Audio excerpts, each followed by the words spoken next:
আসসালামু আলাইকুম প্রিয় শিক্ষার্থীরা, আশা করি সবাই ভালো আছো। আজকে আমরা এখন আলোচনা করতে যাচ্ছি এসএসসি ফিজিক্স চ্যাপ্টার 11 এর বিশ্লেষণমূলক পর্ব। তো এখানে লেকচার 13 এ আমরা শীটের 5 নম্বর কোশ্চেনটা তুলছি, বিশ্লেষণ করব এটা নিয়ে। তো 5 নম্বর প্রশ্নে আমাদের কি এমন উত্তর চাইছে। তো এখানে চাওয়া হয়েছে যে R6 রোধটা, দেখো এই R6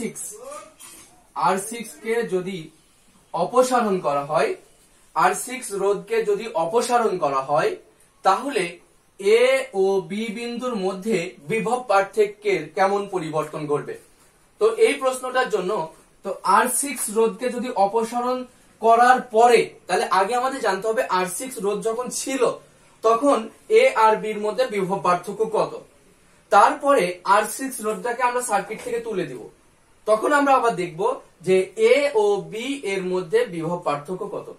তাহলে আমরা এই 5 নম্বর প্রশ্নটা প্রথমে লিখতে পারি যে R6 রোধ অপসারণ না করা অবস্থায়, না যে R6 রোধ অপসারণ না করা অবস্থায়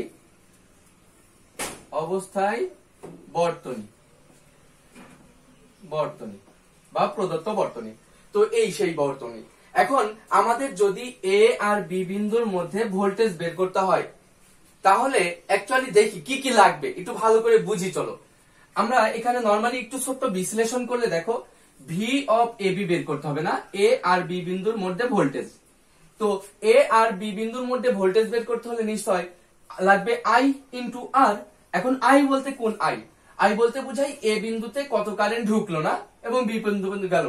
তো এ বিন্দুতে মনে করো আগে বলো মেইন কারেন্ট, এই দেখো এখান থেকে তৈরি হচ্ছে মেইন কারেন্ট, তৈরি হয়ে এখানে এসে সেই আই পরিমাণ মেইন কারেন্ট সে দুই ভাগে ভাগ হয়ে গেছে, একটা ভাগ এদিকে চলে গেছে, একটা ভাগ এদিকে চলে এসছে। তো এই দুটি ভাগ যখন আই নিজে দুই ভাগে ভাগ হয়ে দুইটা পথ দিয়ে এখানে আসলো, এই বিন্দুতে যখন এসছে, এখানে আসার পরপরই কিন্তু সে সাথে সাথে আবার দুইটা রাস্তা পেয়ে গেছে, একটা রাস্তা এদিকে আর একটা রাস্তা এদিকে। তো একটা নাম দিলাম I1 গেছে এদিকে, আর I2 এসছে এই দেখো এদিকে। আমার লাগবে I1 কারেন্টটা, তাই না? অর্থাৎ এ বিন্দুতে কত কারেন্ট ঢুকলো আমরা নাম দিয়ে ফেলেছি I1 ইন্টু আর বলতে বুঝায় এই এ আর বি বিন্দুর মধ্যে যতগুলো রোধ আছে তাদের তুল্য রোধ। তো এটা আমরা নিশ্চয় বের করতে পারো, এ আর বির মধ্যে কতগুলো রোধ আছে, দুইটা, R3 এবং R4, তাদের তুল্য রোধ। মানে এরা দুজন সমান্তরাল আছে, আর এদের তুল্য রোধ কত হবে, 1 কত হবে, 1/16 যোগ 1/16, এটা হোল ইনভার্স। আশা করি এটুকু বুঝেছো। এখন তাহলে এই এ আর বি বিন্দুর মধ্যে ভোল্টেজ পাবা। এখন তো এটার মান তো বুঝতেই পারছো, এটার মান কত হবে, 8। একই মানে দুটি রোধকে সমান্তরাল থাকলে অর্ধেক হয়ে যায়। এখন I1 এর মান দরকার, আর I1 ও বের করা সম্ভব। দেখো এই যে I1 বের করতে পারবা যদি I1 সমান কি জানো, ভি ডিভাইডেড বাই আর। এখন ভি বলতে কোন ভি, এই I1 কারেন্ট যে বিন্দুতে তৈরি হলো, কোন বিন্দুতে তৈরি হয়েছে, এ বিন্দুতে, নয় এই বিন্দুতে, এটার নাম দিয়ে দাও চলো সি বিন্দু। আর I1 কারেন্ট তাহলে তৈরি হয়েছে কোন বিন্দুতে, এ বিন্দুতে, সরি সি বিন্দুতে তৈরি হয়েছে I1 কারেন্ট, এবং কোন বিন্দুতে যে শেষ হয়েছে I1 কারেন্ট, এখানে এসে আবার দুই ভাগে ভাগ হয়ে এই দুই ভাগ এখানে এসে I1 হয়ে গেছে, এই যে I1 হয়ে এখানে এসে এই বিন্দুতে এসে শেষ হয়েছে, নাম দিই চলো ডি বিন্দু। তাহলে সি থেকে ডি পর্যন্ত গেছে, না? তাহলে আমার এই I1 জানতে হলে আবার লাগবে সি বিন্দু আর ডি বিন্দুর মধ্যে বিভব পার্থক্য। আর লাগবে কি, ভি ডিভাইডেড বাই আর বলতে লাগবে কোন আর বলতে বোঝায় I1 কারেন্ট যে রোধের মধ্যে গিয়েছে তাদের তুল্য রোধ।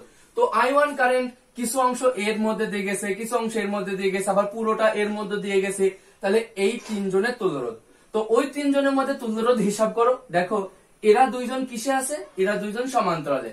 এই যে 1/16 যোগ 1/16, এই যে হোল ইনভার্স, সেই রেজাল্টটার সাথে এ কিসে আছে, শ্রেণীতে, এই যে যোগ কত R5, তাই না? তো আমরা এটা যদি হিসাব করি, মানে আমরা এইভাবে না লিখে এটা দেখানো বেটার যে এই ভি আই প্রাইম, না হ্যাঁ সরি I1 সমান সমান ভি অফ কি হবে, সিডি ডিভাইডেড বাই এই R1 R2 না 1 ভাগ কত আর এর নাম কি R3, 1 ভাগ R3 যোগ 1 ভাগ কত R4 এটা হোল ইনভার্স যোগ কত হবে এই R5।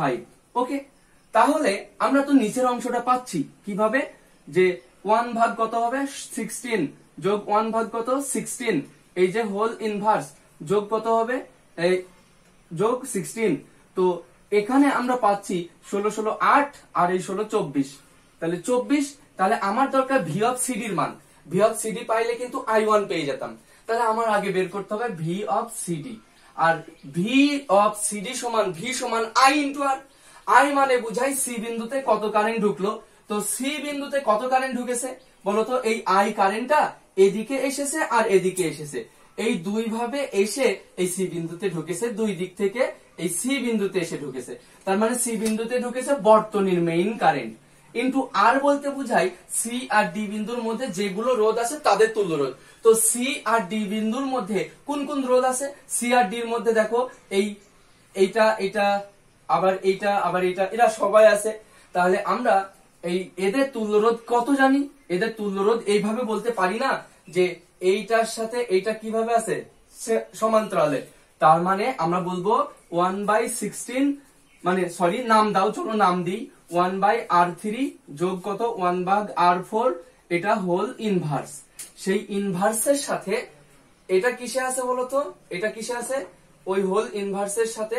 আমরা আলাদাভাবে বের করে নিলে ভালো হতো যে সি আর ডির মধ্যে কোন কোন তুল্যরোধ আছে, একটু কঠিন বড় হয়ে যাচ্ছে না, তো আলাদাভাবে চলো বের করে নেই। আর আই এর মান তো বের করতে পারবো, তার জন্য আগে দরকার বর্তনীর তুল্যরোধ, রাইট? বর্তনীর তুল্যরোধ জানার জন্য আই দরকার।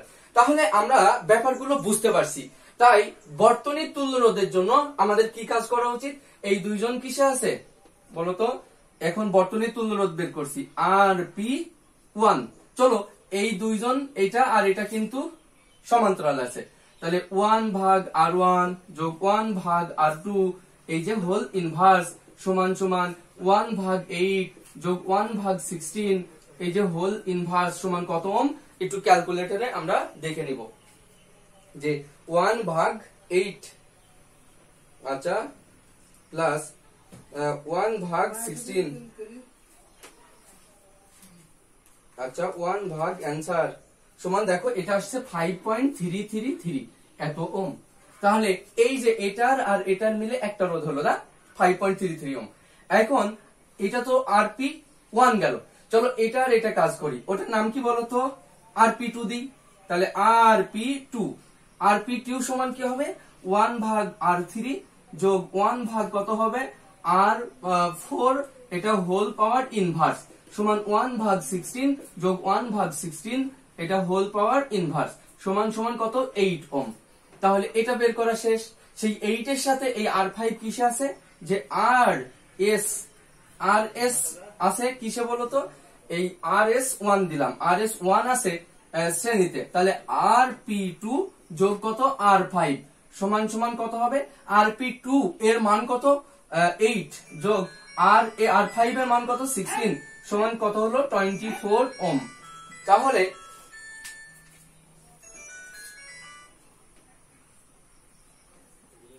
আমরা এখানে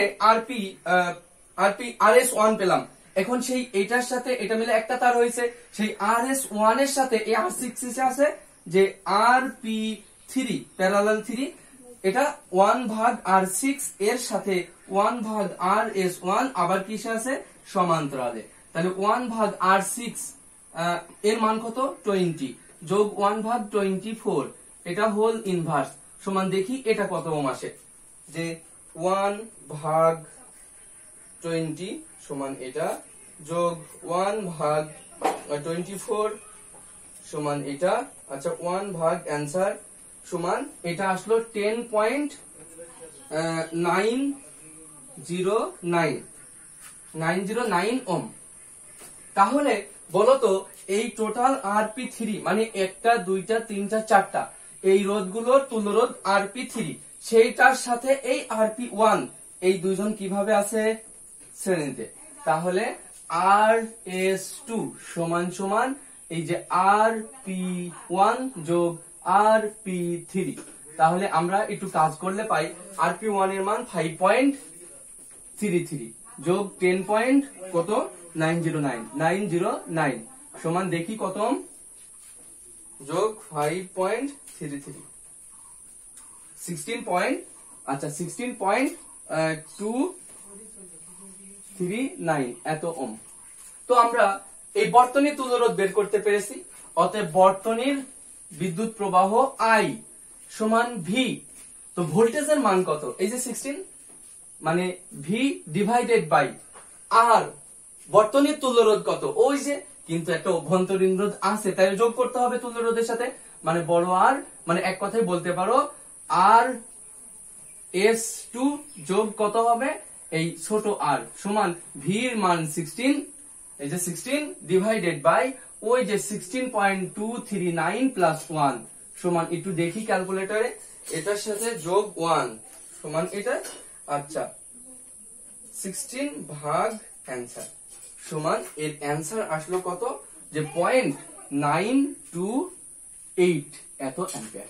তো এটা হলো বর্তনীর মূল তড়িৎ প্রবাহ। এখন তুমি যদি চিন্তা করতে থাকো যে খুব ইজি হয়ে যাবে, এবার আমরা এরপরে যে কাজটা করতে যাচ্ছি আমাদের বের করতে হবে কি যে এই এ ও বি বিন্দুর মধ্যে বিভব পার্থক্য। তাহলে ভি অফ এ বি আর ভি অফ এ বি সমান জানো I ইন্টু আর। তো I মানে ধরে নিছো এ বিন্দুতে কত কারেন্ট ঢুকেছে I1 ইন্টু আর বলতে বুঝাই এ আর বির মধ্যে কোন কোন রোধ আছে বলতো, এ আর বির মধ্যে কোন কোন রোধ আছে, এই R3 আর R4, এই দেখো R3 বাই R4 মানে RP2 আছে, RP2। তাহলে এই I1 এর মান যদি জানো, RP2 এর মান তো জানোই কত 8, তাহলে কত ভোল্টেজ বের করে ফেলতে পারবা। আর I1 সমান আমার দরকার কি V ডিভাইডেড বাই R। এখন বলো তো V এর মান I1 এর জন্য দরকার যে I1 কারেন্ট যে বিন্দু তৈরি হলো C বিন্দুতে, V of CD divided by I current কোন কোন রোধের মধ্যে দিয়ে গেছে I1, এই দেখো এই R3 R4 এবং R5 এর মধ্যে দিয়ে। আর R3 আর R4 আর R5 এদের তুল্য রোধকে আমরা কি বলছি, ওদের তুল্য রোধকে বলছি RS1, তাই না? কারণ এই দুইজনের তুল্য রোধ কি, এই যে RP2 আর RP2 এর সাথে R5, এই যে তার মানে RS1, এটা হবে RS1। এখন V অফ CD যদি জানা থাকে, V অফ CD এর মান যদি জানা থাকে, RS1 এর মান তো তোমার জানা 24, তাহলে কত অ্যাম্পিয়ার বের করতে পারবা। তাহলে এখন জানার দরকার V অফ CD। এখন V অফ CD সমান জানো যে C বিন্দুতে কত কারেন্ট ঢুকলো, C বিন্দুতে বর্তনীর মূল কারেন্ট ঢুকেছে, ইনটু R বলতে বোঝায় C আর D এর মধ্যে তুল্য রোধ। বলতো C আর D এর মধ্যে কয়টা রোধ আছে, দেখো একটা দুইটা তিনটা চারটা। তাহলে এই দুজনকে আমরা কি বলছি RP2, আর এই দুজনের সাথে এর তুল্য রোধকে কি বলছি RS1। সেই RS1 এর সাথে R6 এর তুল্য রোধকে কি বলছো RP3। তার মানে RP3 এগুলো সব বের করেছো না একটু আগে। তাহলে এটা যদি গুণ করে দাও I ইন্টু RP3, তাহলে I এর মান কত জানা আছে, I এর মান তো বের করলে যে 0.928 ইন্টু RP3 এর মান কত বের করা আছে যে 10.909 সমান কত ভোল্টেজ হবে যে 928 এর সাথে গুণ হবে কত যে 10.909 সমান আসবে কত 10.125 এত ভোল্ট। তো V অফ CD এর মান এত, এখানে সেই 10.125 যদি বসিয়ে দাও তাহলে কত আসবে, এটার সাথে ভাগ করে দিই কত 24 সমান এসে যাবে 0.423 অ্যাম্পিয়ার। এখন যদি সেই 0.423 বসিয়ে দাও এর সাথে 0.422 যদি বসিয়ে দাও কত হয় দেখি, এর সাথে বসিয়ে দিই 8 গুণ করলে হয়ে যাবে যে 3.375 এত ভোল্ট। আমরা বুঝতে পেরেছি। তো আমরা কষ্ট করে কি করলাম যখন R6 রোধটা ছিল তখন A আর B বিন্দুর মধ্যে বিভব পার্থক্য। আবার আমাদের বের করতে হবে যখন R6 রোধ অপসারণ করা হবে তখন A আর B এর মধ্যে বিভব পার্থক্য। সম্পূর্ণ অঙ্কটা পরিবর্তন হয়ে যাবে, কারণ R6 রোধ অপসারণ করা অবস্থায় বর্তনী, তার মানে এখন কি থাকবে না বলতো, এখন থাকবে না এই R6 রোধটা থাকবে না। যদি R6 রোধ না থাকে তাহলে আমাদের এই বর্তনীর মূল তড়িৎ প্রবাহও পরিবর্তন ঘটে যাবে। তা আমাদের অঙ্কটা প্রথম থেকেই করতে হবে, কারণ বর্তনীর রোধই তো চেঞ্জ হয়ে গেছে। তাই R6 মানে অঙ্কটা দ্বিতীয় অংশ, R6 রোধ অপসারণ করা অবস্থায় বর্তনী, এই যে উঠাই নিবা। উঠাই নেওয়ার পর এইবার তুমি লিখছো, দেখো যে RP1 কোনটা, এই দুইটাই কাজ, হ্যাঁ ঠিক আছে এই পর্যন্ত। এই RP2 এটাও ঠিক আছে, এটার সাথে এটা 8। এবার এই RP2 এর সাথে এটা কিসে আছে, শ্রেণীতে, মানে RS1 সমান এ পর্যন্ত ঠিক আছে। এখন যেহেতু এখানে কোনো রোধ নেই, তাহলে সেই RS1 এই তিনটা রোধের তুল্য রোধ RS1 এর সাথে এই RP1 কিসে আছে, শ্রেণীতে। অতএব RS2 সমান হবে RS1 যোগ কি RP1, আর এটার মান যদি আমরা বসিয়ে দিই কত হবে, এই RS1 এর মান 24 যোগ RP1 এর মান 5.33, তাহলে এটা হয় 29.33 ওহম। তাহলে এটা হবে তখন বর্তনীর তুল্যরোধ। আর বর্তনীর তুল্যরোধ যখন এত, তখন বর্তনীর মূল তড়িৎ প্রবাহ কত হবে, বর্তনীর তুল্যরোধ এটা, বর্তনীর মূল তড়িৎ প্রবাহটা একটু দেখে নিই। বর্তনীর মূল ভোল্টেজ এই যে 16, আর বর্তনীর মূল তড়িৎ রোধ 29.33 প্লাস 1, এই যে 29.33 প্লাস 1 সমান, একটু ক্যালকুলেটরে দেখবো, 16 ওকে 16 ভাগ 30.33 সমান সমান আসে দেখো 527 অ্যাম্পিয়ার। তো এটা হবে বর্তনীর মেইন তড়িৎ প্রবাহ। এখন যখন বর্তনীর মেইন তড়িৎ প্রবাহ এটা, এবার তুমি বের করতে যাচ্ছ ভি অফ সিডি। এখন যদি বর্তনীর মেইন তড়িৎ প্রবাহ এই আই হয় এবং আই এর মান এত হয়, এখন এ আর বি বিন্দুর মধ্যে ভোল্টেজ যখন বের করতে যাচ্ছ, আসলে দেখো বর্তনীর মেইন কারেন্ট এটা এখানে এসে এই দুই জায়গায় ভাগ হয়ে আবার সি বিন্দুতেই হাজির হয়েছে। তাহলে এখানে তো এসব দুইটা তার পাচ্ছে না, আগে যেমন পেয়েছিল, এখন ওই একটাই তার আছে, তাই এখানে I1 বলে কিছু যাচ্ছে না, এখানে যাচ্ছে কোন কারেন্ট, এখানে যাচ্ছে বর্তনীর ওই মেইন কারেন্টটাই। তাই এই দ্বিতীয় ক্ষেত্রে V of A B, A আর বি বিন্দুর মধ্যে বিভব বের করতে যখন যাচ্ছ, এ বিন্দুতে কত কারেন্ট ঢুকেছে, বর্তনীর মেইন কারেন্টই ঢুকেছে। এবং আর বলতে বোঝাচ্ছে এ আর বি বিন্দুর মধ্যে তুল্যরোধ, আর এ আর বির মধ্যে তুল্যরোধ R3 আর R4, R3 আর R4 এর তুল্যরোধকে বলছো RP2।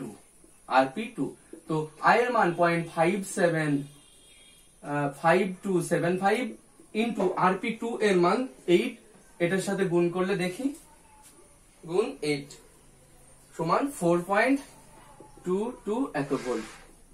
ওকে, এটা হবে 4.22 ভোল্ট। এখন তাহলে আমরা এই অঙ্কটা হিসাব নিকাশ করে বলে দিতে পারবো যে দেখা যাচ্ছে R6 রোধটি অপসারণ করা হলে বর্তনীর এ আর বি বিন্দুর মধ্যে বিভব পার্থক্য 4.22 ভোল্টেজ। যখন R6 রোধ ছিল তখন এ আর বি বিন্দুর মধ্যে বিভব পার্থক্য ছিল 3.375 ভোল্টেজ। অর্থাৎ এই রোধ অপসারণ করলে বিভব বেড়ে গেছে। কতটুকু বেড়ে গেছে, এটা মাইনাস এটা। ওকে, আশা করি সবাই বুঝতে পেরেছো। তাহলে এভাবেই এই অঙ্কগুলো বুঝে বুঝে করতে হবে, কোনোটা না বুঝে কাজ করা যাবে না। দেখা হবে পরের কোনো ক্লাসে। ভালো থাকো ততক্ষণ।